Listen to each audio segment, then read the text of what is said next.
नमो ताहिधाति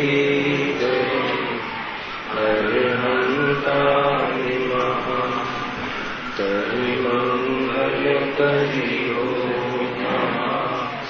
ग्रंथकरण कृपा व्यापे मिले समाज सो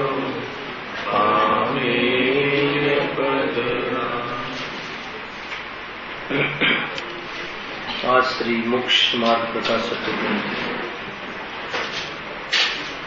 मंगलाचरण अंतर्गत पंच परमेष्ठीना स्वरूपनी चर्चा पश्चात पूज्यत्वना कारणनी चर्चा चाले जे अनेक भक्तजनों द्वारा पूजाय से तो ये एनी पाछळ पूज्यत्वનું કારણ શું છે? પૂજ્યત્વના કારણમાં વિતરાગ વિજ્ઞાનને લઈને અર્હંતાદિક પૂજ્ય થયેલી ચર્ચા વિશેષ કરી, જેનાથી અનેક જીવોનું પ્રયોજન અર્થાત અતિન્દ્રિય સુખનું પ્રયોજન સિદ્ધ થાય છે, એમાં નિમિત્ત બને છે. તેથી અર્હંતાદિક પૂજ્ય છે, અર્થાત વિતરાગ વિજ્ઞાન જેને પ્રાપ્ત કરવું છે, સુખી થવું છે, એમને બતાવેલા માર્ગે ચાલવું જોઈએ. તે માર્ગના બતાવનારા, સ્વયં પ્રાપ્ત કરીને માર્ગના બતાવનારા એવા પંચ પરમેષ્ઠીનું પૂજ્યત્વનું કારણ એકમાત્ર વિતરાગ વિજ્ઞાન છે. એના ચર્ચાના અંતર્ગત વિશેષ વાત અરિહંતાદિક પદમાં જે અરિહંતમાં તો તીર્થંકર મુખ્ય રૂપે લીધા એની ચર્ચા કરી. ત્યાર પછી શબ્દની અપેક્ષા તો જે આચરણ કરે અને કરાવે એને આચાર્ય કહે છે, જે પઠન કરે અને પાઠન કરાવે એને ઉપાધ્યાય પદ કહે છે. પરંતુ એ તો શબ્દની અપેક્ષાએ છે, પદની અપેક્ષાએ જોવામાં આવે તો ભલે મુનિરાજ અર્થાત આચાર્ય ધ્યાનમાં હોય, એકલ વિહારી હોય, અર્થાત તો આચરણ કરાવવાનું પરિણામમાં નિમિત્ત ન હોય એ વખતે પણ આચાર્ય છે. આચાર્ય દ્વારા જેમને ઉપાધ્યાય પદની નિમણૂક કરવામાં આવી છે એવા ઉપાધ્યાય પરમેષ્ઠી ચાહે પઠન કરતા હોય, પાઠન કરાવવામાં નિમિત્ત ન બનતા હોય, અર્થાત તો પોતાના શુદ્ધાત્માના ધ્યાનમાં રત હોય ત્યારે પણ ઉપાધ્યાય છે, એવી જાતિની ચર્ચા વિશેષ કરી. ત્રીજા સાધુ પદ, સાધુ સંજ્ઞા માટે કહ્યું. તથા જે પદવી ધારક નથી, કાલે ત્યાં આવ્યા હતા. પદવી ધારક નથી એટલે કયા પદ ધારક નથી? આચાર્ય ને ઉપાધ્યાયનું જે પદ છે એ જાતિના પરિણામ જેમનામાં નથી, અર્થાત તો એવી જવાબદારી જેમને નથી. પરિણામોમાં એમને મુનિપદમાં યોગ્ય લેવા યોગ્ય જે જવાબદારી છે એ જવાબદારી પણ થી નિવૃત્ત થયા છે એવા મુનિ સામાન્ય સાધુ કે જે માત્ર પોતાના સ્વરૂપને સાધે છે, ચૈતન્યમાં લીન થવાનો પ્રયોગ નિરંતર જેને ચાલે છે એવા સાધુ પરમેષ્ઠીને અહીંયા યાદ કર્યા. મૂળ વાત તો ગજબની વાત એ છે, સાધુ પદ કહો, સુખની પ્રાપ્તિનું પદ કહો, સુખની એવી તારતમ્યતા છે આ લોકમાં કે પ્રચુર સ્વસંવેદન જે દશામાં થાય છે એવું આ પદ છે. જેને પર પદાર્થો અર્થાત દેહાદિ પ્રત્યે અહમ બુદ્ધિ તૂટી ગઈ છે, એના તરફનું લક્ષ્ય પણ તૂટી ગયું છે. એક પ્રકારથી એ તો સર્વ મુનિરાજોમાં હોય છે, પરંતુ મુનિ અવસ્થામાં જે ઉપાધિ સંભવે છે, જે આચાર્ય ઉપાધ્યાયની, એ ઉપાધિથી પણ રહિત થયા છે. ખ્યાલ આવે કે નહીં? દેહ બુદ્ધિ અને દેહના લક્ષી થતા ભાવોથી તો સર્વ મુનિરાજો, આચાર્ય ઉપાધ્યાય સાધુ સર્વ મુનિરાજો એ પરિણામથી તો નિવૃત્ત થયા છે. પણ જે મુનિ અવસ્થામાં સંભવે છે, અર્થાત તો એવો કોઈ દોષ નથી મુનિ અવસ્થામાં જે પદને ધારણ કરવા રૂપ એવા આચાર્ય અને ઉપાધ્યાયના પરિણામોથી પણ એવી ઉપાધિઓથી પણ નિવૃત્ત થયા છે. નિરુપાધિક તત્વ, નિરુપાધિક પદ એકમાત્ર સાધુ પદ છે. કોઈ પણ જાતની ઉપાધિની, ક્યાંય કોઈ પણ કોઈને બી દીક્ષા આપવાનો ભાવ કે કોઈને ભણાવવાની કોઈ જવાબદારી, કોઈ પણ જવાબદારી માથે નહીં. અને કોઈને ભણાવવું પણ એ પણ એક જવાબદારી છે, રિસ્પોન્સિબિલિટી છે. જ્યાં સુધી એવો વિકલ્પ રહે ત્યાં સુધી આત્મ સાધનામાં બાધક પરિણામ છે. ખ્યાલ આવે કે નહીં? એવા પરિણામોથી પણ જે નિવૃત્ત થયા છે અને માત્ર પોતાની આત્માની સાધના કરે છે. કદાચિત સ્તુતિ આદિમાં જોવા મળે છે, કદાચિત કોઈ સ્વાધ્યાય આદિ વિશે સ્વયં કરતા જોવા મળે છે, પરંતુ કોઈ જગ્યાએ જરા પણ પરિણામથી બંધાયેલા નથી કે આજે પ્રવચન કરીશું કે આજે આજીવોને ભણાવીશું. એવી જાતિના પરિણામ જેને રહ્યા નથી. એવું એકમાત્ર સાધુ પદ છે. ગજબની વાત છે. કેટલી સ્વાધીનતા છે. મુનિ ગણમાં પણ સ્વાધીનતા.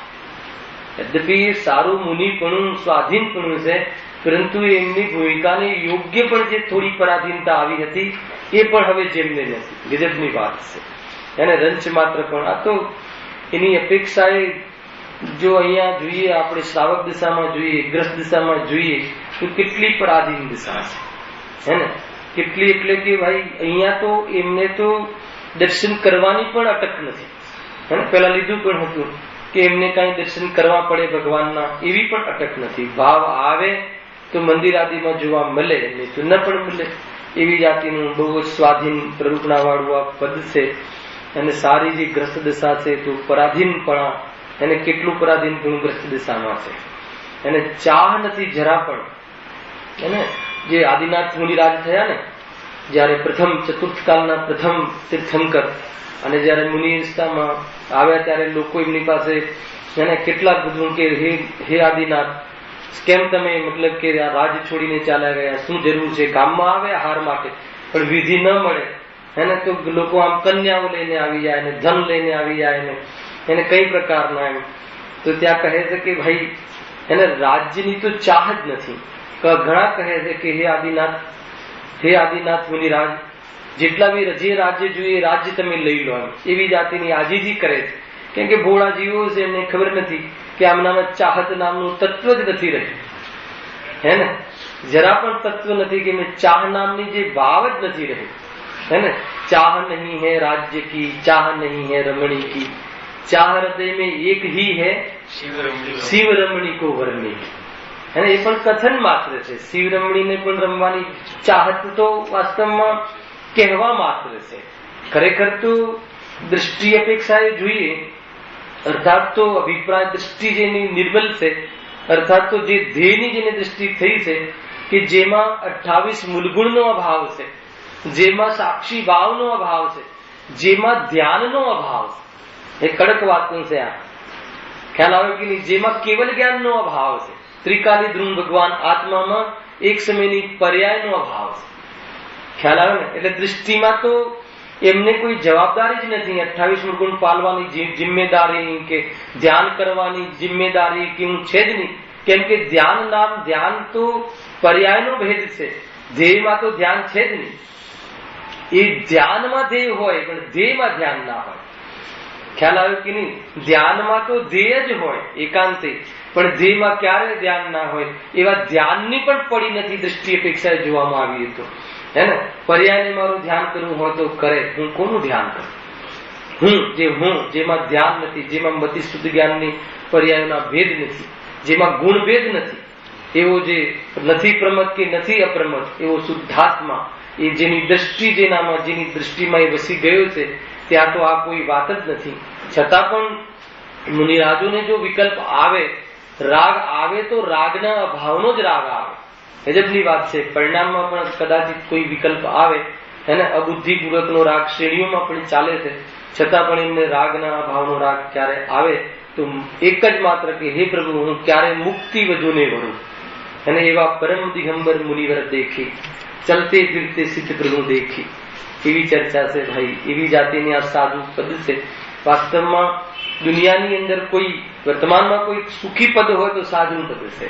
અને આચાર્ય ઉપાધ્યાય જેટલી પણ જવાબદારી નહીં, માથે કાંઈ નહીં. જ્યાં મન લાગે, જ્યાં મન બને, મન પ્રવૃત્તિમાં, શુદ્ધાત્મક પ્રવૃત્તિમાં વિશેષ લાગે, નિશ્ચલ મન બને, ગુરુ આજ્ઞામાં રહીને એવી જાતિની પ્રવૃત્તિ કરે. ગુફામાં જતા રહે, સંઘને આગળ ચાલવું હોય તો ચાલે, કોઈ પણ જાતની કોઈ જગ્યાએ બંધાયેલા નહીં, એવું આ એક સાદું પદ છે. એની ચર્ચા આપણે આગળ સ્વરૂપમાં પણ વિશેષ કરી આવ્યા હતા. એવી રીતે તથા જે પદવી ધારક નથી તે સર્વ મુનિ સાધુ સંજ્ઞાના ધારક જાણવા. આ વિશેષ પૂજ્યત્વનું કારણ જે કહ્યું વિતરાગ વિજ્ઞાન, એ વિતરાગ વિજ્ઞાન જેને પ્રાપ્ત છે એવા આચાર્ય અર્યંત સિદ્ધ આચાર્ય ઉપાધ્યાય સાધુ, એમની પાછી વિશેષ રીતે અહીંયા પંડિતજી આપણને યાદ કરાવ્યું. આગળ અહીં એવો કોઈ નિયમ નથી કે પંચાચાર વડે જ આચાર્ય પદ હોય છે. સમજજો, પઠન પાઠન આદિ વડે ઉપાધ્યાય પદ હોય છે, તથા મૂળગુણના સાધન વડે સાધુ પદ હોય છે. શું કહ્યું? આગળ જે ચર્ચા કરીએ એવો કોઈ નિયમ નથી, એ તો શબ્દના આધારે કહ્યું હતું. જુઓ, પરંતુ શબ્દ નથી તેનો અક્ષરાર્થ એવો કરવામાં આવે છે, હે ને, કે આચરણ કરે અને કરાવે તે આચાર્ય. આચાર્યનો અર્થ શબ્દાર્થ, પઠન કરે અને પાઠન કરાવે એને ઉપાધ્યાય, મૂળ ગુણોનું પાલન નિરતિચાર કરે એ સાધુ. સમજો, એ તો શબ્દાર્થ શબ્દની ઓરથી કથન કરવામાં આવ્યું હતું.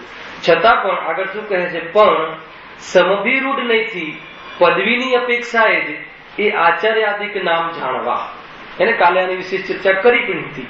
સમભિરૂઢ નહીં, અને એક છે એવંભૂત નહીં, એક છે શબ્દ નહીં. અને આ જે શબ્દ નહીં જે છે ને, એ શબ્દ નહીં ના આ બધા ભેદ છે. નિગમ આદિ જે 7 નહીં છે ને, એમાં એક જ્ઞાન નહીં છે, એક અર્થ નહીં છે, અને એક શબ્દ નહીં છે. પાછા શબ્દ નહીં ના પાછા 3 ભેદ છે. આ એવંભૂત નહીં, સમભિરૂઢ નહીં, અને એમાં પાછો એક શબ્દ નહીં. અર્થ નહીં ના પાછા અનેક ભેદ છે. વ્યવહાર નહીં, સંગ્રહ નહીં, રુજુસૂત્ર નહીં, એને એવા એક ભેદ છે. વસ્તુને ઓળખાણ કરવાની જ્ઞાનની પદ્ધતિને આ બધા નહીં કહે છે. તો અહીંયા આચાર્યને ઓળખવામાં આચાર્ય નામનો શબ્દ શાસ્ત્રમાં કહ્યો, તો શબ્દની રીતે તો એ અર્થ કર્યો કે જે આચરણ કરે અને કરાવે. અને એક એવંભૂત નહીં, કાલે બતાવ્યું હતું ફરીથી. એવંભૂત નહીં, જ્યારે જે વ્યક્તિ જે પ્રવૃત્તિ કરે એ પ્રવૃત્તિથી એને ઓળખવું, અને જ્યારે પ્રવચન કરે ત્યારે એને પંડિત કહેવું, એ એવંભૂત નહીં. બાકીના શબ્દમાં એને પંડિત ન જાણવું, પણ જ્યારે પ્રવચન કરે ત્યારે એને પંડિત જાણવું, તો એવંભૂત નહીં કહે છે. પણ અહીંયા કહે છે સમભિરૂઢ નહીંનો વિશેષ લોકમાં પણ ઉપયોગ થાય છે.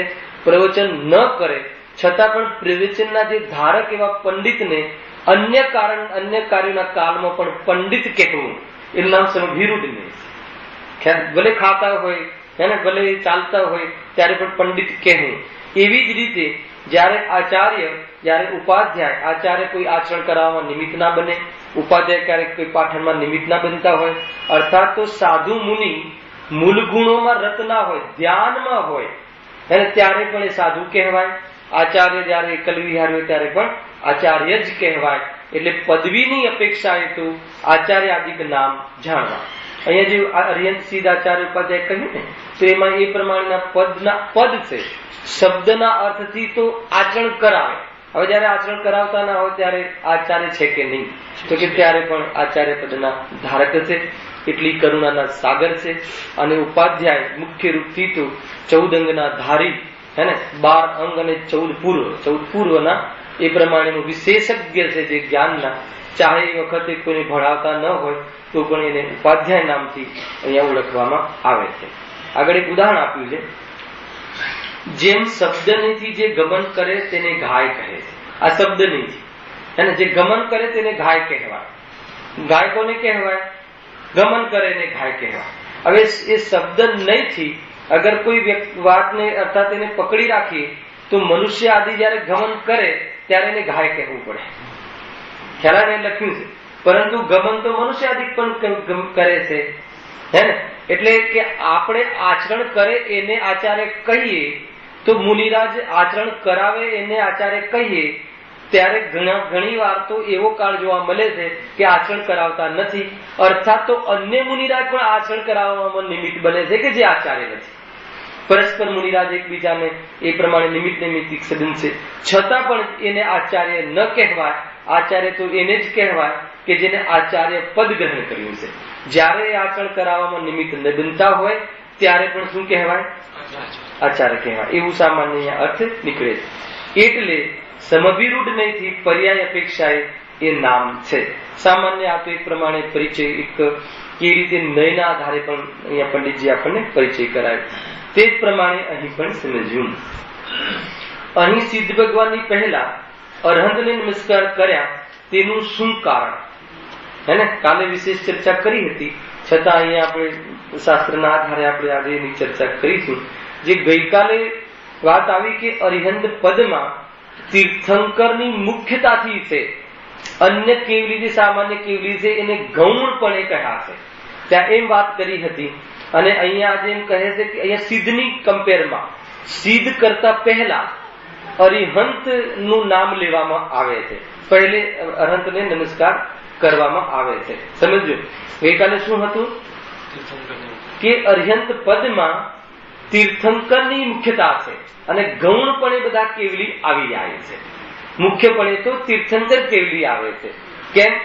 કેમ કે આમ પ્રયોજન સિદ્ધિ એમનાથી જ થાય છે, એટલે તીર્થંકરને વિશેષ યાદ કરીએ છીએ. કેમ કે એમને વાણીનો યોગ છે અને અરિહંત સામાન્ય કેવલી જે છે એમને કદાચિત કોઈક વાર એમને વાણીનો યોગ હોય છે.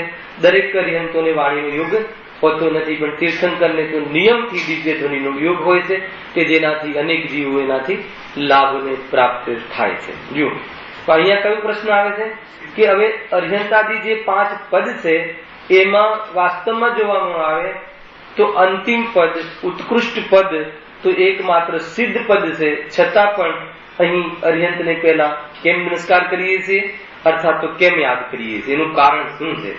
ખરેખર તો આ એક મૌલિક ચર્ચા છે અને એમાં કોઈ દોષ નથી, પૂજ્ય તો બધા છે, પરંતુ કેમ પહેલા એમને નમસ્કાર કર્યા એનું અહીંયા કારણ બતાવે છે.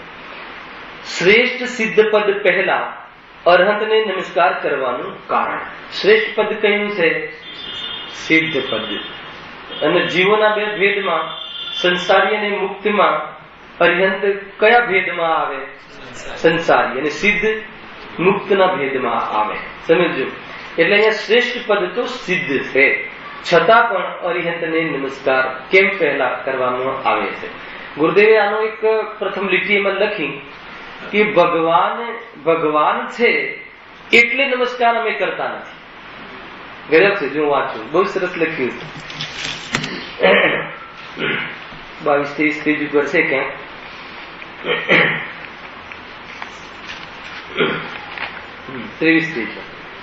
એમાં લખ્યું, નમસ્કાર કરીએ છીએ એ તો પોતાનું પ્રયોજન સાધવાની અપેક્ષા કરીએ છીએ, ભગવાનને માટે કોઈ ભગવાનને નમસ્કાર કરતા નથી. આ ભગવાન છે એટલે નમસ્કાર કરવા એમ કરીને કોઈ થોડી કરે છે, અને એમ કરીને જે કરે છે એને ભગવાનનું સ્વરૂપ ખબર નથી. જેને અહીંયા લખ્યું પણ પોતાના લાભને માટે કરે છે. હવે કયો લાભ એ પણ આગળ ચર્ચા આવશે, હે ને? એને કયો લાભ છે? કયો લાભ છે? વિતરાગ વિજ્ઞાન લાભ, સુખ જ લાભ છે. જીવ માત્રનું પ્રયોજન સુખ છે, અને વિતરાગ વિજ્ઞાન એટલે રાગ રહિત, રાગની હીનતા અને જ્ઞાનનો વિકાસ. જ્ઞાનનો વિકાસ એટલે સ્વગે શક્તિનો વધારો, એ જ્ઞાન વિકાસ, અને રાગની હીનતા એટલે ઉપયોગની સ્થિરતા, એ જ એકમાત્ર સુખ છે. ખ્યાલ આવ્યો કે નહીં? વાસ્તવમાં જે સ્થિરતા છે ને એ સુખ છે. અંદરમાં જે સુખ વધે સ્થિરતાથી વધે છે. બહુ ઉછલકૂદ, બહુ આવન જાવન, જે જન્મ મરણ યાત્રાઓમાં વિશેષ ફરવું, અને એ બધામાં કરતા જે સ્થિરતા છે, સ્વરૂપ ચિંતનના આધારે વિશેષ સ્વરૂપમાં સ્થિર રહેવું, એ સ્વરૂપનું ચિંતન એ ઉત્કૃષ્ટ પુણ્ય છે, અને સ્વરૂપમાં સ્થિર થવું એ વાસ્તવિક ધર્મ છે. સમજજો શું કહ્યું? કે સ્વરૂપનું ચિંતન એ વિશેષ પુણ્ય છે, અને સ્વરૂપમાં સ્થિર થઈ જવું એ પરમાર્થ ધર્મ છે. એ રીતે રહેવું, એના પછી બાકીની જે પ્રવૃત્તિ બહારમાં દેખાય એ સામાન્ય છે. આ રીતે બધા ન્યાય છે. એટલા માટે અહીંયા શું કહ્યું કે હે ભગવાન, તમે ભગવાન છો માટે કઈ અમે નમસ્કાર કરીએ છીએ એમ નથી. એને નમસ્કાર ભગવાનને જ થાય, પણ અમે એટલે નમસ્કાર કરીએ છીએ, તમે અમારું રહસ્ય નથી સમજ્યા એમ, કે અમે એટલે નમસ્કાર કરીએ છીએ કે અમને તમારાથી લાભ થાય છે. હે ને? પૂજ્યત્વનું કારણ વિતરાગ વિજ્ઞાન, અને વિતરાગ વિજ્ઞાનથી અમને લાભ થયો એટલે તમારા પ્રત્યે પૂજવાનો ભાવ આવ્યો. આખું ખ્યાલ આવે ટ્યુનિંગ શું છે. પૂજ્યત્વનું કારણ વિતરાગ વિજ્ઞાન. તમે એટલે પૂજાવો છો કે તમે પુણ્ય સુખી છો, વિતરાગ વિજ્ઞાનને પ્રાપ્ત છો, રત્નોના ધારી છો, રત્નના રાશિની પૂર્ણતા પર્યાયમાં પ્રાપ્ત કરી છે, એટલે તમે પૂજ્ય છો. અને એ જે પૂજ્યતાનું જે કાળ જે છે એનાથી અમને લાભ થાય છે એમ અમને ખ્યાલમાં આવ્યો છે, એટલે અમને તમને પૂજવાનો ભાવ આવ્યો છે. અને એવો જે પૂજવાના ભાવમાં સૌપ્રથમ અરિહંત ભગવાનને પૂજવાનો ભાવ આવ્યો. પ્રશ્ન આપણો એ ચાલે છે, સૌપ્રથમ કોને પર પૂજવાનો ભાવ આવ્યો છે?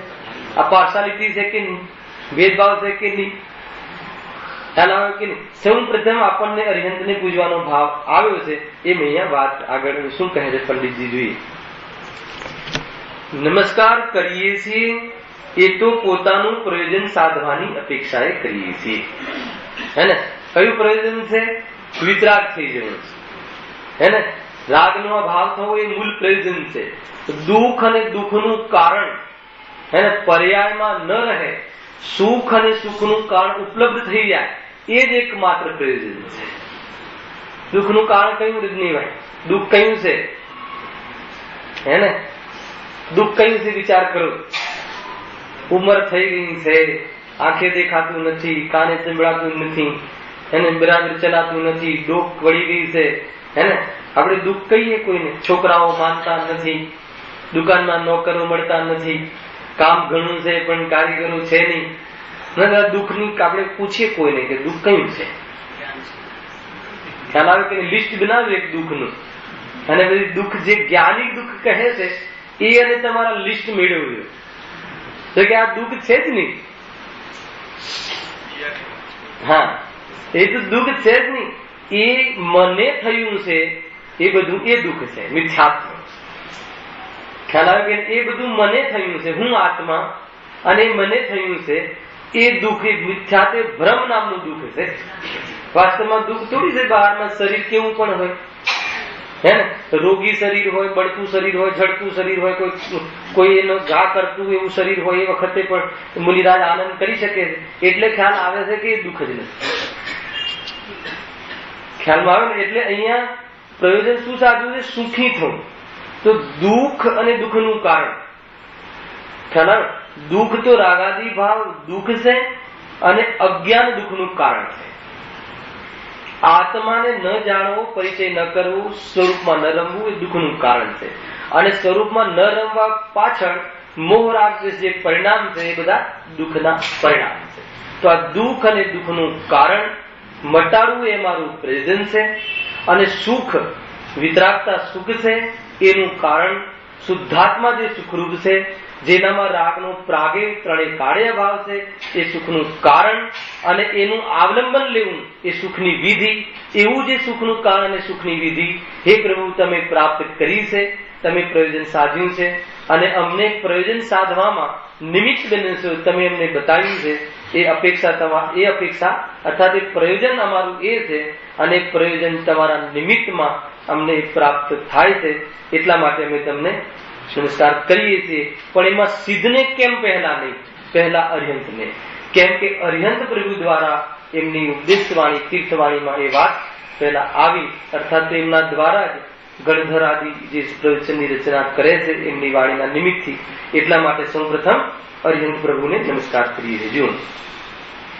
હવે અરહંતથી ઉપદેશ આદિનું પ્રયોજન વિશેષિત થાય છે, માટે તેમને પહેલા નમસ્કાર કર્યા છે.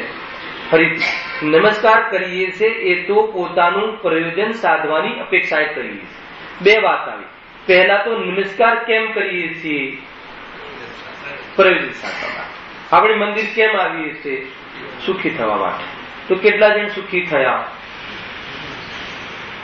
મંદિર આવવાથી સુખી થવાય કે નહીં થવાય? ખ્યાલ આવે કે નહીં? મંદિર બધા સુખી થવા માટે જ આવે છે. કેમ કે કસાયથી રહિત થવું એ સુખ છે. અને મંદિર આદિ એ જ આવે છે કે જેને કસાય મંદ હોય, સમજો. અને કસાયના મંતાના કાલમાં કસાય રહિત થવાનો બોધ જલ્દી લાવવું પડે છે. અને એવો બોધ જેમનાથી મળે છે એવા અરહંત આદિક દેવ, અને એ અમારા એ બોધમાં નિમિત્ત છે. વાત આટલી છે. બરાબર છે? લોજિક છે ભાઈ. કથન બહુ સામાન્ય છે, પણ ઉદ્દેશ બહુ મહાન છે. સમજ્યો? જેને એમ લાગે કે ભાઈ મારું સુખનું પ્રયોજન હે ને અન્ય જગ્યાએ તો સધાતું જ નથી. અગર નિમિત્ત તરીકે પણ સધાય તો એકમાત્ર સાચા દેવશાસ્ત્ર ગુરુ છે, હે ને. અન્ય કુદેવ આદિ પાસે તો મતલબ જ નથી. ધન આદિ ક્યારે પણ સુખી કરી શકે એવું એનામાં સામર્થ્ય નથી. પરંતુ સુખ અને સુખનું કારણ સર્વ ધનાદિ પદાર્થોથી રહિત થઈ અને પોતાના આત્માની ઉપલબ્ધિ કરી છે એવા પંચ પરમેષ્ટિના શરણમાં એમને બતાવેલા માર્ગે ચાલવાથી એની પ્રાપ્તિ થાય છે. એમાં સૌ પ્રથમ જે મોક્ષ માર્ગના નેતા છે એવા અરિહંત ભગવાન દ્વારા એમની વાણીમાં સાત તત્વ, પ્રયોજનભૂત તત્વ, આત્માનું સતરૂપ સ્વરૂપ એમના ઉપદેશમાં આવે છે કે જે આપણા જેવા જીવોને એ સત્યના અનુભવમાં નિમિત્ત બને છે. એમ વાત છે. હવે અરહંત આદિથી ઉપદેશ આદિનું પ્રયોજન વિશેષ સિદ્ધ થાય છે. અરિહંત આદિ ઉપદેશ આપે છે ને. અરિહંતથી લેવું, અરિહંતની મુખ્યતા છે ને. ઉપદેશ તો આચાર્યનો પણ હોય છે, પરંતુ મૂળ ઉપદેશ તો અરિહંત પ્રભુનો ત્યાંથી મળે છે.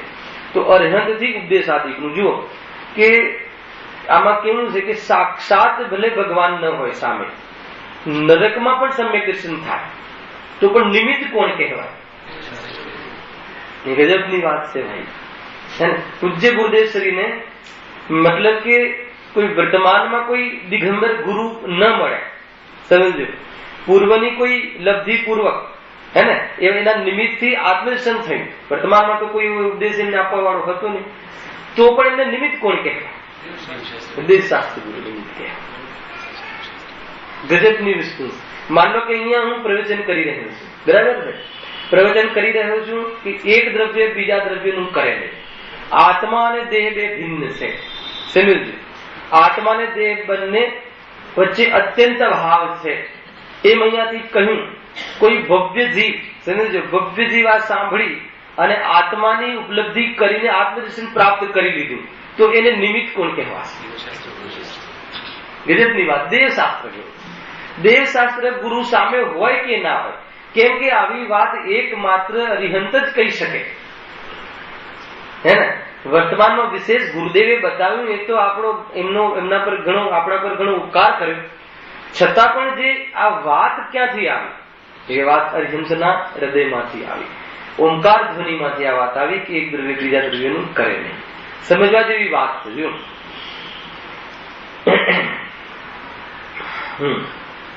વળી એ પ્રમાણે અરહંતાદિક સ્વરૂપનું ચિંતન કર્યું. એ પ્રમાણે અરહંતાદિકના સ્વરૂપનું ચિંતન કર્યું, કારણ કે સ્વરૂપ ચિંતન કરવાથી વિશેષ કાર્ય સિદ્ધ થાય છે. શું કહ્યું? એક એક શબ્દમાં બહુ માલ છે. એ પ્રમાણે અરહંતાદિકના સ્વરૂપનું ચિંતન કર્યું. કયા પ્રમાણે? કે આગળ જેટલું સ્વરૂપ સમજ્યા ને એ પ્રમાણે અરિહંતાદિકના સ્વરૂપનું, જે જાણતો અરહંતને દ્રવ્ય ગુણ કરે એ ભણે, એ પ્રમાણે નિજ આત્માને જાણે તો તસુ મોહ પામે લય છે. અરિહંતના સ્વરૂપને જાણીને તે પૂર્વક પોતાના સ્વરૂપને જાણે તો એનો મોહ નાશ થાય છે, ક્ષય થાય છે. એ રીતે અરિહંતના સ્વરૂપને જાણ્યું. પણ એક શબ્દ મૂક્યો, જો રાખે, અરહંત આદિના સ્વરૂપનું ચિંતન કર્યું. અને અરિહંત આદિના શબ્દ યાદ કર્યા એમ ન લખ્યું, શબ્દ બોલાય એમ ન કહ્યું. ચિંતન બહુ મુખ્ય છે. સ્વરૂપનું જે ચિંતન છે ને, યદ્યપિ ચિંતન કરવાથી આત્માની ઉપલબ્ધિ થઈ જશે એમ નક્કી નથી, પરંતુ જેને આત્માની ઉપલબ્ધિ સમ્યક દર્શન આદિ થાય છે એને આત્માનું અર્થાત સ્વરૂપનું ચિંતન જરૂર આવે છે. એમ અહીંયા કહ્યું સ્વરૂપનું ચિંતન કર્યું, કારણ કે સ્વરૂપ ચિંતન કરવાથી વિશેષ કાર્ય સિદ્ધ થાય છે. નિમિત્તનું કથન છે, હે ને. ચિંતવનથી નિવૃત્ત થાય, પહેલા તો ચિંતન કરે અને ચિંતવનથી નિવૃત્ત થઈને સ્વરૂપની સાધના કરે છે. ક્રમ આ રીતે છે. પરંતુ એ ચિંતન કેમ મૂક્યું? કે ઘણા લોકો, જો આ વિચક્ષણ બુદ્ધિ છે પંડિતજીને, ઘણા લોકો શું કરે કે ભાઈ નમો હિંદાણ, નમો સિદ્ધાણ, નમો આયણ, નમો ગોજાણ બોલી નાખે, હે ને. 24 તીર્થંકર ફટાફટ ચિહ્ન સહિત બોલી નાખે, પણ એમના સ્વરૂપનું ચિંતન ન કરે. કેટલી વખત અરિહંત બોલવાથી અને બધા જાપ કરવા લાગ્યા અને બધું કરવા લાગ્યા ને, અને પૂજાઓ રટવા લાગ્યા. અહીંયા કહે છે કે ચિંતન કરવાથી. તમે જો માર્મિક વાત છે ભાઈ, હે ને, કેમ કે આપણે એક શિડ્યુલ છે ને, એક પ્રથા છે, તો પ્રથાથી બધા આપણે રૂઢિવાદ બહુ ચાલે છે. એક રૂઢિ પડી ગઈ હોય ને, એનાથી હટીને કોઈ કાર્ય કરવું હોય ને તો મોહી જીવને બહુ એક પ્રકારથી દર્દ થાય. એક રૂઢિ પડી ગઈ હોય ને એનાથી તમે માની લો કે આપણે 3 પ્રદક્ષિણા ફરતા હોઈએ અને 3 પ્રદક્ષિણામાં એક રહી જાય ને તો એ જીવને એમ લાગે કે મારાથી બહુ મોટો અપરાધ થઈ ગયો. એક રૂઢિ પડી ગઈ હોય ને કેવી રોજ આવીને એક ફિક્સ ક્રમ હોય, શિડ્યુલ હોય, આવવું, અહીંયા ઉભું રહેવું, નમસ્કાર કરવા, પછી ત્યાં નમસ્કાર કરવા, આપણે શું કહેવાય જીનવાણી આગળ નમસ્કાર કરવા, 1 રૂપિયાનો કોઈન કાઢ્યો એ નાખવું, પછી એમ એ બધી આ એક ક્રમ કરી નાખ્યો હોય. એમાંથી થોડું પણ આગળ પાછળ થાય ને તો એ રૂઢિવાદ જીવોને બહુ ભારે પડે. અરે પર્યુષણમાં જયેશભાઈ બહુ ભારે પડી જાય, એટલી રૂઢિ ચાલતી હોય ને. હવે કોઈ પેલા 5 મેરુ કયા ઉપવાસ કર્યા હોય છે? પંચમેરુના 5 ઉપવાસ કર્યા હોય, 5મા દિવસે પંચમેરુની પૂજા ન ભણાવી હોય તો એટલું સંકલેશ પરિણામ કરે. આ રૂઢિ છે. એવું ક્યાંય નથી લખ્યું કે તમારે આ ઉપવાસ કર્યા એટલે આ પૂજા કરવી છે. ભાવ આવે તો ભગવાન મહાવીરની કરો ને શું ફરક પડી ગયો? એ તો સામાન્ય નિમિત્ત નૈમિતિક સંબંધથી સામાન્ય વાત કરી છે, પરંતુ એવું એકાંત નથી. પણ રૂઢિથી હટીને વાત કરી તો અરે ભલભલા જીવ હોય, ગમે તેવા વિદ્વાન હોય, પણ રૂઢિથી હટીને વાત કરવી એ બહુ કઠિન પડે. અને એ સૌથી મોટું મિથ્યાત્વ છે. ખ્યાલ આવે કે નહીં? રૂઢિવાદ એ સૌથી, કેમ કે રૂઢિ પ્રમાણે આપણે ધર્મ કરીએ છીએ અને અહીંયા કહે છે કે આત્મ પ્રમાણે ધર્મ કરો. પહેલા કઈ દવા આપવી પોતાને એ પોતાનાથી નિર્ણય કરવો. એને ક્યાં કયો વિશેષ રાગ આવે છે, કઈ રીતે બહુ તહેવારમાં બહુ છકી ગયા હોય તો નિશ્ચયનો ઉપદેશ કાર્યકારી છે, નિશ્ચયમાં સ્વચ્છંદ થઈ ગયા હોય તો વ્યવહારનો ઉપદેશ કાર્યકારી છે. દરેક જગ્યાએ દરેક એ તો કઈ જાતિનો રોગ ચાલે છે એ પ્રમાણે એની દવા થાય છે. ખ્યાલ આવે કે નહીં? એકાંત કરવા જેવું નથી. રૂઢિનું પેલું ઉદાહરણ ખ્યાલ છે કે નહીં? પેલું બિલાડી પર ટોપલા મૂકવાનું, ટોપલું મૂકવાનું ખ્યાલ છે દીધું હોય હે ને? એ તો પેલા જમાનામાં પેલી બિલાડી આડી ઉતરે ને તો એને અપશુકન ગણે. અત્યારે ખબર નહીં માને છે કે નહીં. હવે એક બિલાડી આડી ઉતરે આપણું ભવિષ્ય નક્કી કરે, એક ધોબી સામે મળે આપણું ભવિષ્ય નક્કી કરે, એક સોફો પૂર્વ દિશાથી પશ્ચિમ દિશામાં મુકાય આપણું ભવિષ્ય નક્કી કરે. જીવની બુદ્ધિ ખરાબ થઈ ગઈ. દરવાજા બદલાઈ નાખે ને કાંઈ થતું નથી. બધું બહારમાં જે સંયોગો કર્મ આધીન છે, લોકોને રૂપિયા કમાવા છે. હા, મુહૂર્ત આદિ જોવા કે નહીં? આપણે પંચકલ્યાણમાં પણ મુહૂર્ત જોઈએ છે. સમજો, ઘણા પ્રશ્નો આવી જશે કે ભાઈ ધાર્મિક કાર્યમાં મુહૂર્ત જોઈએ છે તો વ્યવહારી જનો દ્વારા મુહૂર્ત જોવાય છે. મુહૂર્ત જોવાનું ક્યાંય નથી. સમજી લેજો કે અલીગઢમાં મુહૂર્ત નતું જોયું પંચકલ્યાણ વખતે. અલીગઢમાં થઈ ને પંચકલ્યાણ પ્રતિષ્ઠા, તો એટલો વરસાદ આવ્યો કે લોકો પરેશાન થઈ ગયા કે હવે મુહૂર્ત નું શું થયું? હે ને? તમારો પ્રશ્ન તો ખ્યાલ છે ચિંતામણીમાં કે મુહૂર્ત જોવું કે ન જોવું, શું કરવું? એ તો ખરેખર એવું સ્વરૂપ છે કે જે દિશા આદિ તો એક તો વિદેશ ક્ષેત્રમાં જે બિરાજમાન ભગવાન છે એના આધાર ઉપર એક તો દિશા જોવાય છે. બીજું એક અમુક દિશાઓમાં હવા આદિની શુદ્ધિનું એક વૈજ્ઞાનિક કારણ છે, એ પ્રમાણે પણ દિશા જોવાય છે. યદ્યપી કોઈ મુહૂર્તનું કોઈ વિષ્ણુ છે જ નહીં, છતાં પણ એક મુહૂર્ત જોવાની લાલસા છે ને કે લાભ ચોઘડિયું, કે હવે કયા ચોઘડિયામાં નિર્વાણ લેવું, મોક્ષ પ્રગટ કરવું, કયા ચોઘડિયામાં જન્મવું. જે કાળી ચૌદશ ના દિવસે જન્મ્યો હોય હે ને એનું કલ્યાણ નહીં થાય. સંકેત જરૂર છે. સમજી લેજો. અમુક જે બહારમાં જે દિશા શાસ્ત્રમાં કહ્યું છે કે જેમ કે ગુરુદેવ જયારે દીક્ષા લીધી ત્યારે ધોતિયું ફાટ્યું હતું ને, તો કહે છે કે સંકેત જરૂર છે પણ એનાથી કઈ થાય છે એમ નથી. સમજી લેજો. પણ એના વિરોધમાં કોઈ કાર્ય કરવા જાય એ તો એવી સામાન્ય કથન છે. સંકેત જ્ઞાની ધર્માત્મા હોય એને સંકેત આવે કે ન આવે હે ને, એ બહારના યોગોમાં કેવી રીતે જીવવું એ શીખવા જેવું છે. એ તો બહારમાં લૌકિક દ્રષ્ટિએ ચાલે છે ને, એ લૌકિક જનો આ બધો વ્યવહાર કરે છે એટલે મુહૂર્તની પ્રથા ચાલી ગઈ. વાસ્તવમાં એવું કાંઈ નથી. દરેક દિવસ શુભ છે હે ને, એને ગજબની વાત છે હે ને, કઈ કહેવા જેવું નથી. પણ મારા જીવનમાં જે પણ અત્યારે જેવી ફ્લેટ લીધા હશે કે જેવી ફેક્ટરીના ઉદઘાટન કરે, જેવી આજ સુધી મેં અમે લોકો ક્યારે મુહૂર્ત ક્યારે ઘડા નથી મૂકે ભાઈ. અને ખ્યાલ નથી ક્યારે પણ નહીં. એને સામાન્ય ભાઈ એક દિવસે ચર્ચા આદિ વાર્તા આદિ કરીએ, એકાદ પૂજન આદિ એક આપણું વિશેષ પાપ પ્રવૃત્તિ ત્યાં થઈ હોય તો એ સંબંધી આપણને સ્થિરતાને પ્રાપ્ત થાય એ પ્રમાણે સામાન્ય. પણ કોઈ જગ્યાએ ઘડા મૂકવાનું કે આ કરવાનું ક્યારે પણ નહીં. તો એનાથી કોઈ લાભ તો આજે પણ જેમ ચાલે છે એમ ચાલે છે, ખોટ પણ થાય છે, નફો પણ થાય છે. એનાથી કોઈ મુહૂર્ત જોઈને દુકાન કરીએ તો લાભ થાય એવું ક્યાં લખ્યું? કમ્ફર્ટેબલ હોવું જોઈએ. પોઝિશન આજની તારીખમાં હોય તો લઈને દુકાન ચાલુ કરી દેવી.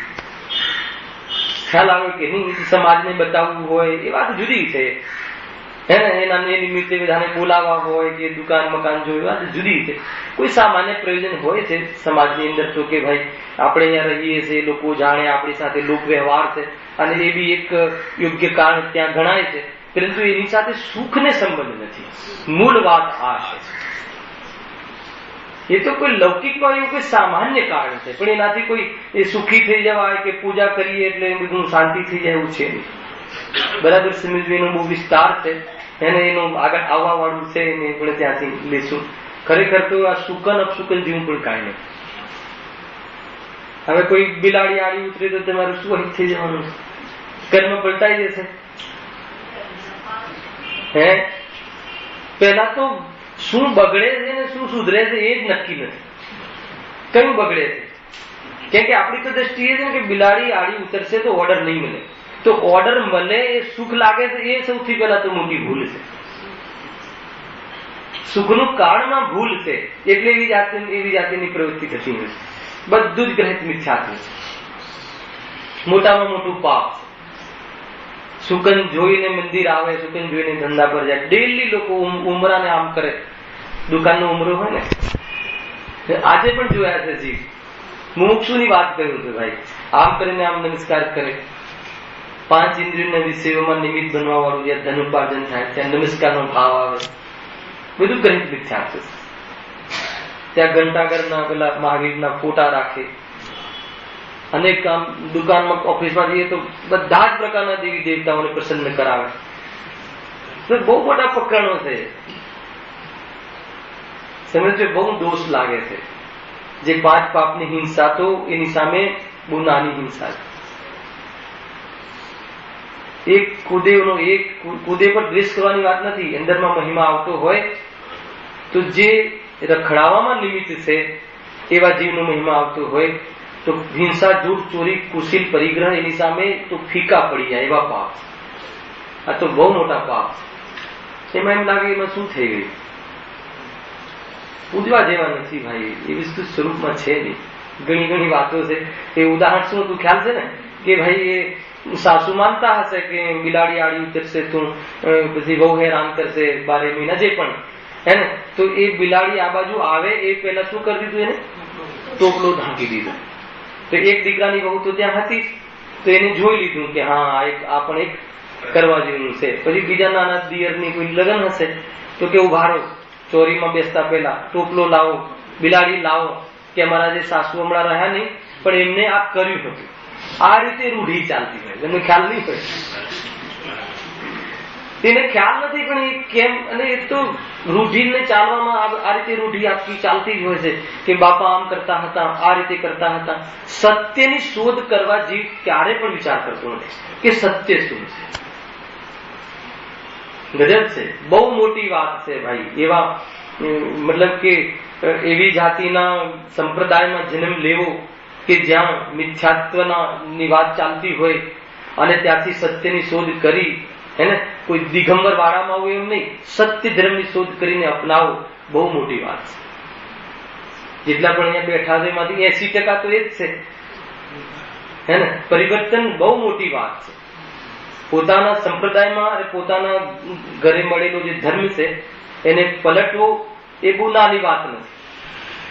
નીતિનભાઈ, આપણને તો જન્મથી મળી ગયું છે, પણ જેને જન્મથી આ વાત મળી નથી અને આ વાત સત્યની પરીક્ષા પર નિર્ણય કરીને જેને પલટો ખાધો છે એ બહુ મોટી વાત છે. ભવ્ય જીવો છે, નાની વાત નથી. એક સરખું જે આપણે લૌકિકમાં બી એક કાર્ય ઘરમાં ચાલતું હોય એનાથી વિરોધમાં કામ કરવું હોય ને તો પસીનો આવી જાય. તો આ તો ધર્મની વાત છે. પોતાના તમામ ઘરના ગ્રસ્તમાં ભાઈ વેવાઈ જે પણ હોય એમનાથી અગેન્સ્ટમાં જઈ અને એક ધર્મ અંગીકાર કરવો અન્ય નાની વાત નથી. સમજો, બહુ મોટી વાત છે. એ બી સત્યની પરીક્ષા પર, હે ને? એમાં પણ વાદે વાદે નહીં. એક વાત આ તો વાત આવી એટલે કહું છું ભાઈ, બહુ મોટી વાત છે, કે એ સામાન્ય વાત નથી. કોઈ એક વ્યક્તિને એ કોઈ મતલબ કે કાળી માતાને પૂછતો હોય તો એનાથી નિવૃત્ત કરાવવામાં પસીને પડી જાય, એ માન્યતા તોડવામાં. તો તમે વિચાર કરજો. અને એમાં પણ એક ઘરમાં 4 પ્રકારના મત ચાલતા હોય, એની વચ્ચે રહીને. ગજબની વાત. ઘણા લોકોના આ રીતના ફોન આવે કે ભાઈ પતિ છે આ માન્યતામાં નથી, બહુ પરેશાની થાય છે, બહુ ક્લેશ થાય છે, શું કરવું? આ માન્યતા ને સાચી માન્યતા, કોઈ અલગ વાળો ચાલુ નથી કર્યો ગુરુદેવે. સમજો, દિગંબર ધર્મની પ્રભાવના કરી. એક થોડી રૂઢી જો ખોટી ચાલી જાય ને તો સંપ્રદાય ખડો થઈ જાય. ગજબની વાત છે. આવશે ને આગળ કેવી, મતલબ કે ચંદન હોય તો શું વાંધો, હે ને? ભગવાનની પ્રતિમા જે સાક્ષાત ભગવાનને ક્યાં શણગારેલા હોય છે, એવો કયો રાગ છે કે બસ એને તિલક લાગે ત્યારે જ અંદરમાં એને શાંતિ વળે. ને એક તિલક થી પછી રૂઢી ચાલતી જાય તો તિલક છે તો ઘરે તો કેટલી રત્ન રાશિ છે, અને ભગવાન કોરા કેવા લાગે, શણગારવા લાગશે.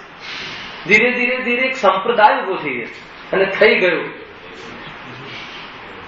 મૂળ દિગંબર ધર્મ, એકમાત્ર વિતરાગ ધર્મ.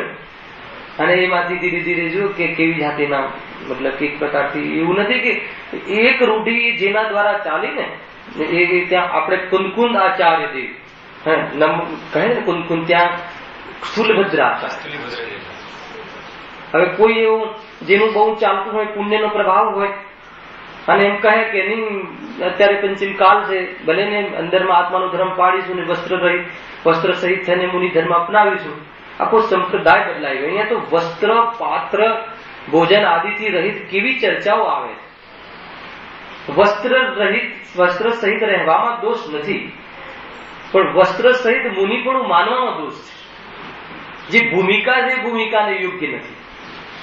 ન રહેવાતું હોય તો કોણ કહે છે કે વસ્ત્રનો ત્યાગ કરો?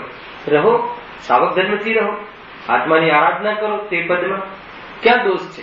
પરંતુ એને મુનિપણું મનાવવું એ વસ્ત્ર સહિત બહુ મોટો દોષ છે. અને એમાં અનુમોદના કરવું, સમજો, અને એવા મતલબ કે એવા પદોમાં અનુમોદના કરવું, એમાં સહાય થાય એવા દાનાદિ કરવા બહુ દોષ છે. ગજબની વસ્તુ છે ભાઈ. આવે છે સંસારમાં આવવા વાળું છે કે એ જે માન લો કે પેલા ધર્મ લાભ કરીને આવે ને, હવે શું કરે? હવે એમને આપણે આપવું કે ન આપવું, કે કરવું કે શું કરવું? જો 2 વાર જમી જાય એમાં દોષ નથી આવતો, સમજો. પરંતુ ધર્મ માનીને લાભ લેવા આવે અને એમાં અનુમોદના કરવી તો બહુ મોટો દોષ લાગે. સમજો, આ બધા કોન્સેપ્ટ છે, આવશે આગળ. અને આ તો વાત નીકળી ગઈ મુહૂર્ત માંથી, તો બધી વાત આવી ગઈ કે બહુ સમસ્યા થાય છે. કરવું શું? હવે આપણે બાજુમાં બધા રહેતા હોય ને આપણે ત્યાં દરવાજો ખોલીને ધર્મ લાભ કરીને આવે તો ખ્યાલ આવે કે નહીં? અરે નગ્ન દિગંબર મુનિ હોય પણ મિથ્યાત્વનો પ્રચાર પ્રસાર જો એ લિંગમાં પણ નિમિત્ત એમાં થતું હોય તો આહાર આપવો સૌથી મોટો દોષ છે. કેમ કે એ આહાર તે પ્રચાર પ્રસારમાં નિમિત્ત બનવા વાળું છે. સમજ, નગ્ન દિગંબર મુનિની વાત કર્યું ને ભાઈ દેવેન્દ્ર, જેના 28 ગુણના ઠેકાણા ના હોય, આહાર વિધિના ઠેકાણા ના હોય, હે ને, ભ્રષ્ટ 28 ગુણ હોય, માત્ર નગ્ન દિગંબર પીછી કમંડળ ધારણ કરી હોય, તો આહાર આદિ પકડી આપવાનો ભાવ આવે અને કોઈ લોક લાજે આપે તો કહે છે કે એને નિગોદનો બંધ થાય છે. સમજ, 1000 ભિખારીને જમાડવું ઉચિત છે, પણ એક કુલિંગમાં ચલાવવા વાળા, ધર્મ ચલાવવા વાળા માર્ગમાં એક ચપટી સાકર આપવો પણ દોષ છે. નવાઈ લાગશે, સમજવું પડશે. હા, આ સમજ્યા વગર પાર નહીં પડે. કઈ મતલબ કે એ ધર્મ માનીને કરે તો બહુ, અને એમાં અનુમોદના આપણા દ્વારા થાય તો દોષ છે ભાઈ. સંપૂર્ણ એમાં પણ ભૂલેલો ભગવાન છે, પરંતુ એવી જાતિનું જે અનુમોદના કરતું હોય, વગર વિધિએ આપણા ઘરે બેટા જમે તો કોઈ ચિંતાનો વિષય નથી. એવું નથી કે ઘરમાં બધા સમ્ય દ્રષ્ટિ છે, બધા મિથ્યા દ્રષ્ટિ, ઘણા મિથ્યા દ્રષ્ટિ હોય, તો આપણે જમાડીએ જ છે ને, પરંતુ ધર્મ માનીને જે કાર્ય આવે ત્યાં દોષ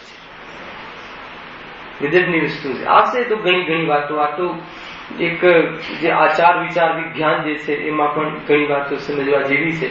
ખરેખર તો કોઈ જગ્યાએ આપણાથી અનુમોદના થઈ જાય છે તો એ સમજવા જેવું છે. એમાં વિશેષ આપણો જ રાગ છે કે દીકરી પરણાવી છે, સુખી નહીં કરે, ત્રાસ આપશે, શું કરીએ, હે ને?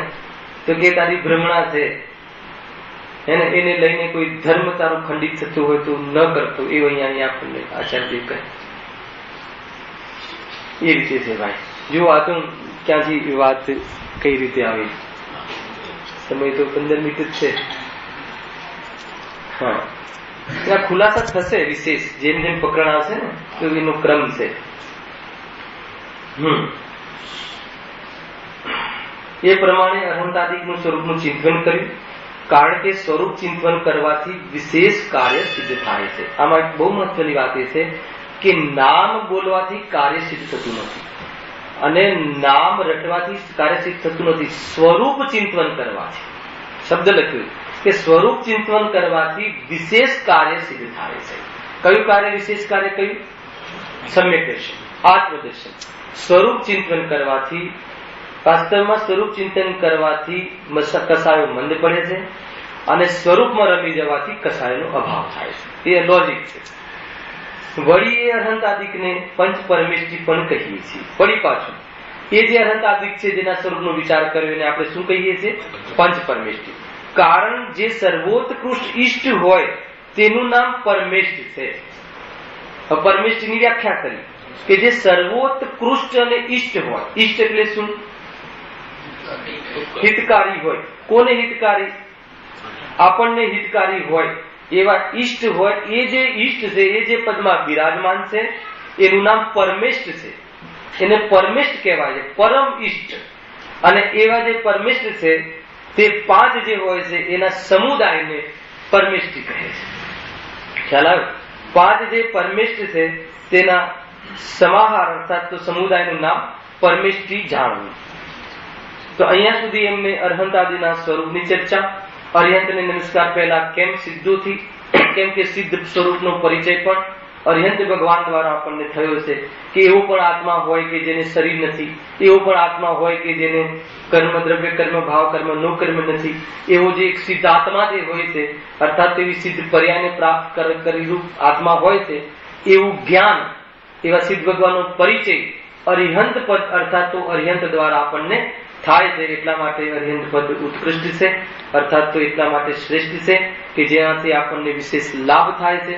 એટલા માટે એમને સૌપ્રથમ નમોકાર મંત્રમાં પ્રથમ યાદ કર્યા. ત્યાં સુધી વાત આવી. પછી પંડિતજીએ 24 તીર્થંકરોને યાદ કર્યા. ગજબની વાત છે. એક એકનું નામ દઈને યાદ કર્યા. એ તો એમ કહી શકતા હતા કે વૃષભાદિ 24 તીર્થંકરને નમસ્કાર, પણ અહીંયા એક એક જો નામ આપ્યા. વળી શ્રી વૃષભનાથ, અજીતનાથ, સંભવનાથ, અભિનંદનજી, સુમતીનાથ, પદ્મપ્રભજી, સુભાષનાથ, ચંદ્રપ્રભજી, પુષ્પદંત, શીતલનાથ, શ્રેયાસનાથ, વાસુપૂજ્ય સ્વામી, વિમલનાથ, અનંતનાથ, ધર્મનાથ, શાંતિનાથ, કુંથુનાથ, અરનાથ, મલ્લીનાથ, મુનિરથ સ્વામી, નમીનાથ, નેમિનાથ, પાશનાથ અને વર્ધમાન સ્વામી એ નામના ધારક એક એક નામ દઈને કહ્યું. એ તો કહી શકતા હતા કે 24 તીર્થંકર આદિ, તો કે એક એક નામને યાદ કર્યા.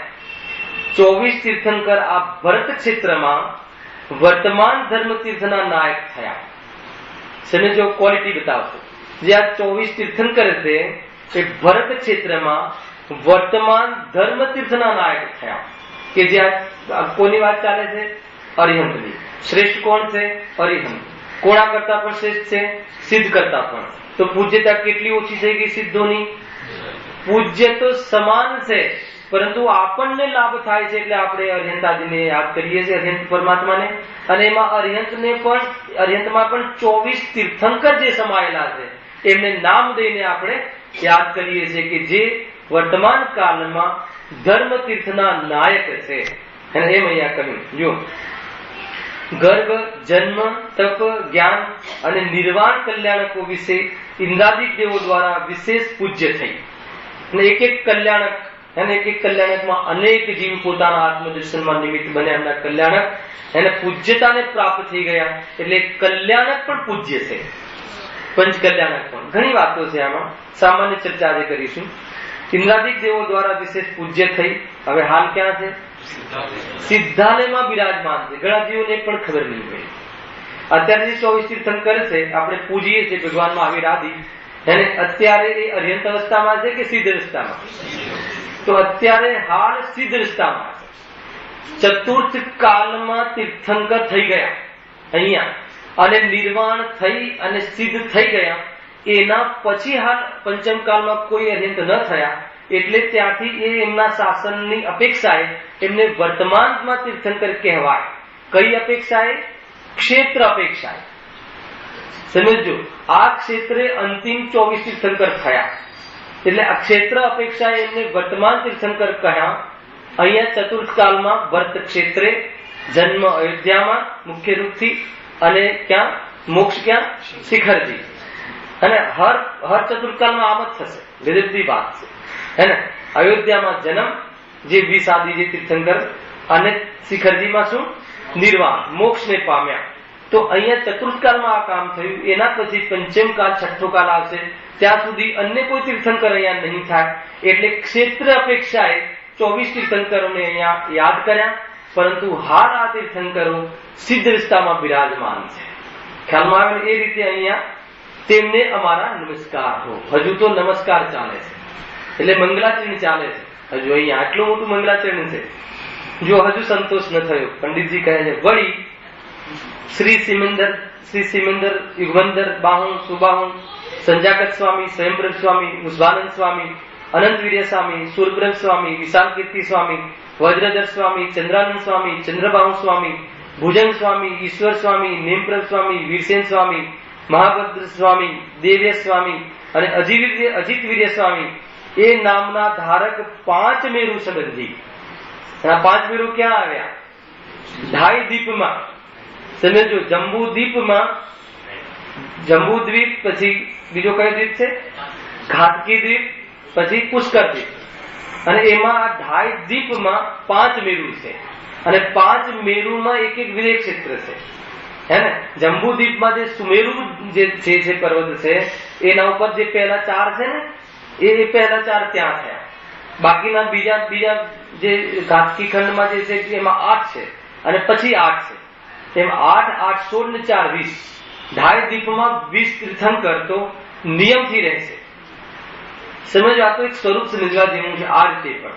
અને જે પણ સિમંદર પોતાનું આયુ પૂરું કરી અને નિર્વાણને પ્રાપ્ત થશે, તો જે બીજા જીવ ત્યાં આવશે એ પણ સિમંદર કહેવાશે.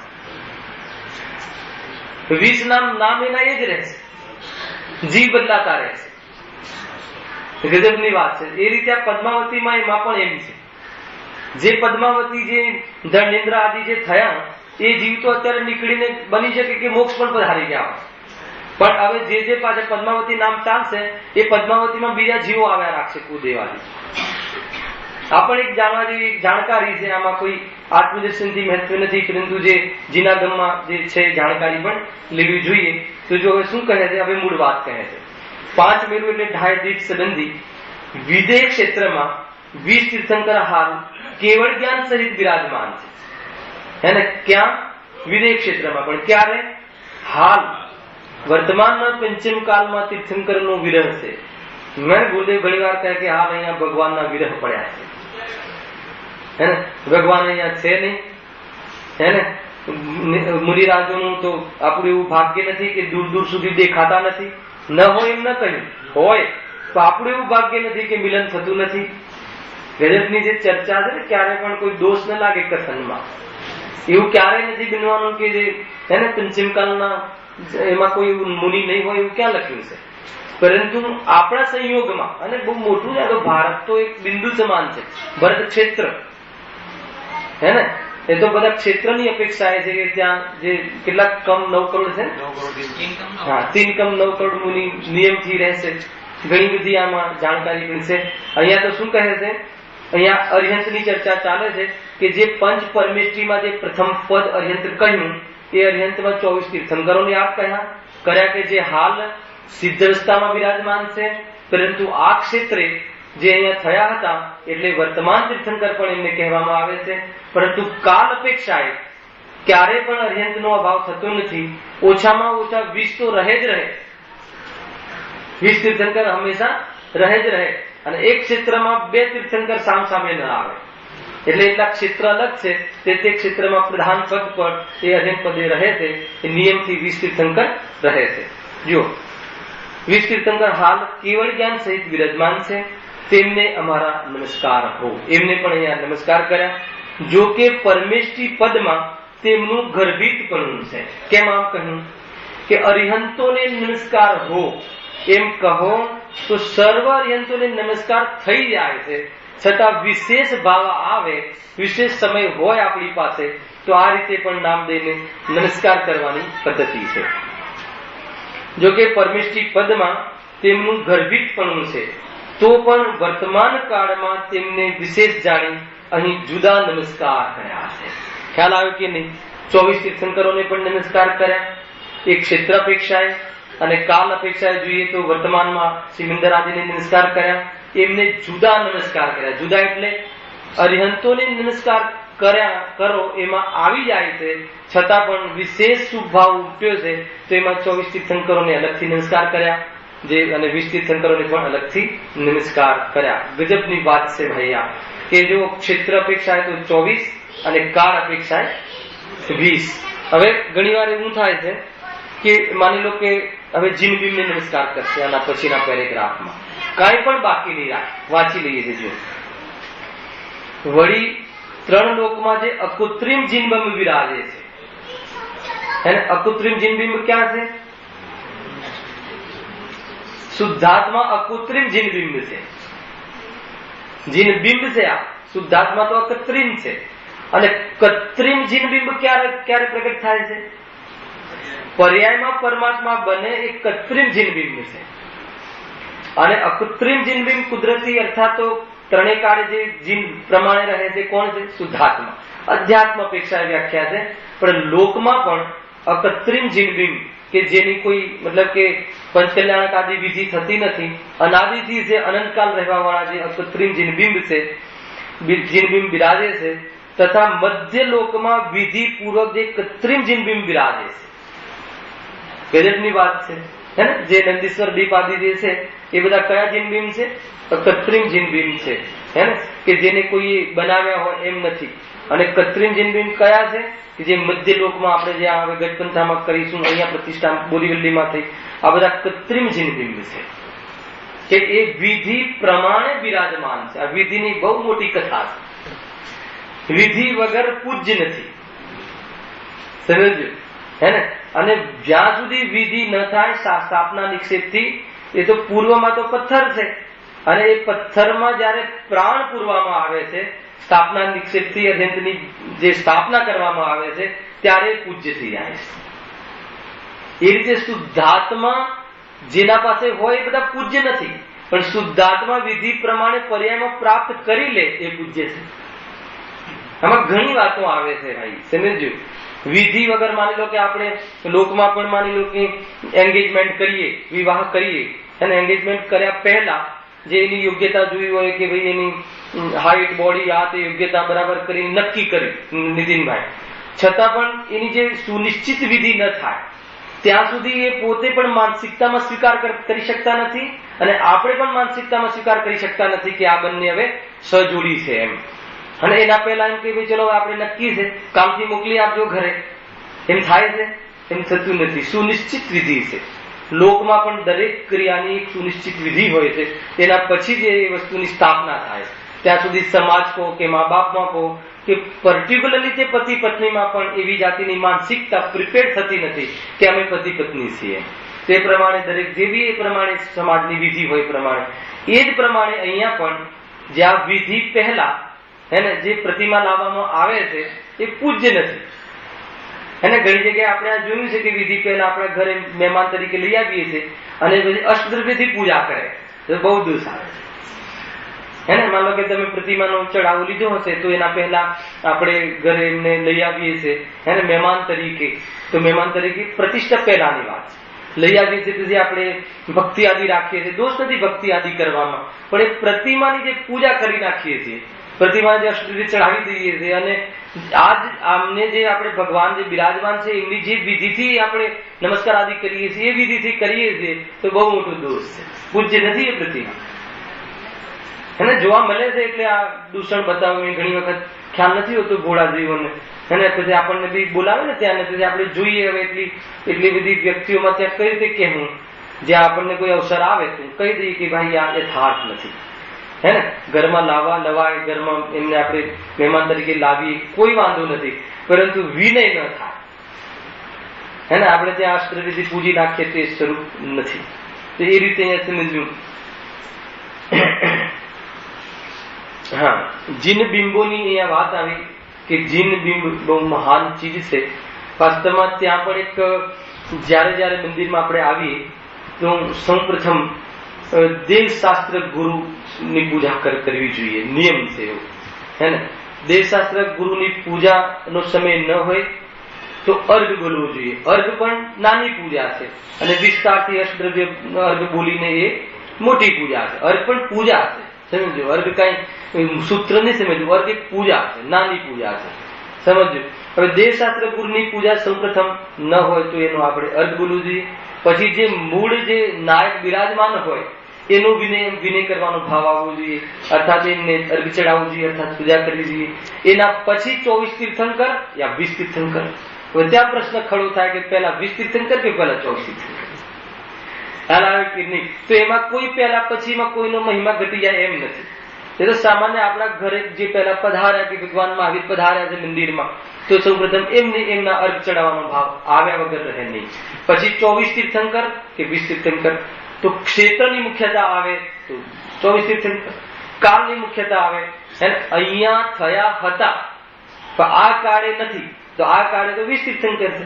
તો પહેલા એમને કોઈ બીને પહેલા ચડાવો, એમાં દોષ આવતો નથી. આ પ્રમાણેની એક સામાન્ય વિધિ પણ બહારમાં ઉપલબ્ધ છે. વાસ્તવમાં તો એક પંચસંગ્રહ નામનો ગ્રંથ છે, ગુરુદેવના પ્રવચનમાં આ વાત હંમેશા આવે છે. એ દીપચંદજી કાસલીવાલનો ગ્રંથ છે. એના માધ્યમથી ગુરુદેવના પ્રવચનમાં એમાં આવ્યું કે જે 10,000 સામાન્ય કેવલી ભેગા કરીએ, અર્થાત 10,000 સામાન્ય કેવલી બરાબર એક તીર્થંકરનો મહિમા છે. 10,000 સામાન્ય કેવલીના મહિમા બરાબર એક તીર્થંકર કેવલીનો મહિમા છે. કેમ કે તીર્થંકર કેવલી દ્વારા ધર્મની પ્રભાવના વિશેષ થાય છે. હવે 10,000 તીર્થંકર કેવલી બરાબર સમજો એક જીન પ્રતિમાનો મહિમા છે. એને આ કહ્યું ગુરુદેવના પ્રવચનમાં આવ્યું ને, પ્રમાણ છે પંચસંગ્રહ ગ્રંથ, કે 10,000 તીર્થંકર કેવલીથી વધારે ધર્મની પ્રભાવના એક જીન બિંબથી થાય છે. કેમ કે જે તીર્થંકર તો કોઈ ખાસ ક્ષેત્રે અને ખાસ કાળે જોવા મળે છે. 5મા કાળમાં 6ઠા કાળમાં તીર્થંકર જોવા નહીં મળે અહીંયા આ ક્ષેત્રે, પરંતુ જીન બિંબ જરૂર જોવા મળશે. અને જીન બિંબથી તો અનેક જીવો પોતાનું કાર્ય સિદ્ધ કરતા હોય છે. યદ્યપિ એ તો ફરક છે કે જે સાક્ષાત તીર્થંકરને વાણી હોય છે અને અહીંયા વાણી હોતી નથી. તો એવી છતાં પણ એમની જે મુખ ઉપદેશ છે, એમની પ્રતિમાથી જે ઉપદેશ આપણને મળે છે એ વાસ્તવમાં સમ્યક દર્શનમાં નિમિત્ત છે. એ પ્રતિમાનો ત્યાં વિશેષ જાતિનું વિનય થવું જોઈએ.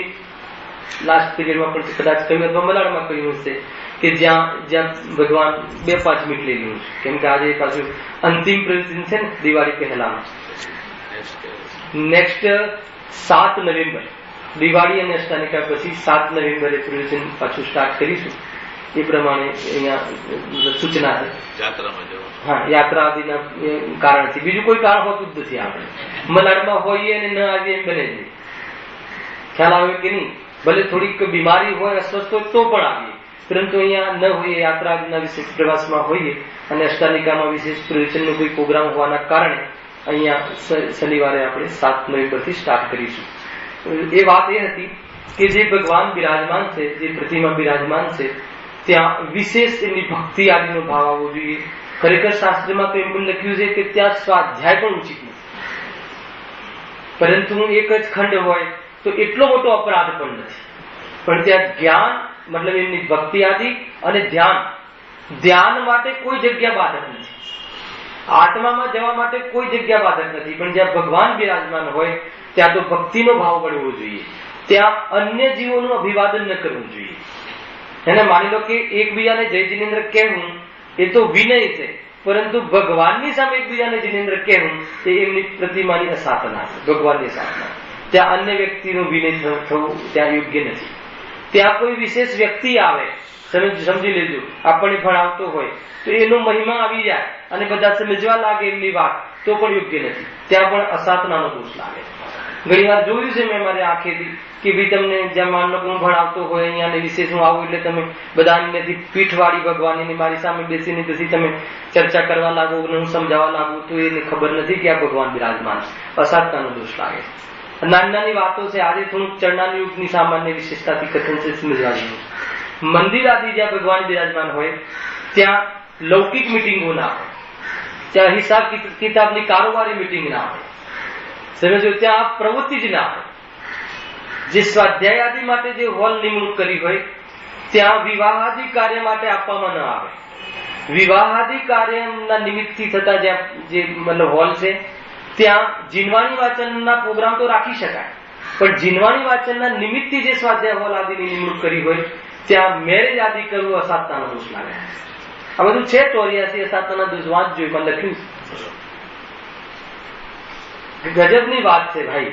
માન લો કે જે શિબિર આદિ માટે આપણે કોઈ લીધું કે ભાઈ આ સ્વાધ્યાય હોલ લેશું અને ત્યાં એ સ્વાધ્યાયનું જ કાર્ય થવું જોઈએ, ત્યાં જે વિવાહ આદિના કાર્ય કરે તો બહુ મોટો દોષ લાગે. પણ માનો કે કોઈ સામાજિક વિવાહ માટે એ સામાજિક કાર્ય માટે સ્વાધ્યાય હોલ લીધો હોય ત્યાં કોઈ પ્રોગ્રામ રાખો બરાબર વિવેકથી, એ પણ તો દોષ નથી લાગતું. પણ અહીંયા તમે આપી દો કે ભાઈ ચલો ટ્રસ્ટી છે તો એમના ઘરમાં લગ્ન છે તો આપી દો અહીંયા રોકાવા માટે, તો કઈ બહુ દોષ લાગે. સ્વાધ્યાય હોલમાં જે કાર્ય થાય એ કાર્ય ભગવાનની પ્રતિમા બિરાજમાન હોય ત્યાં ન થાય.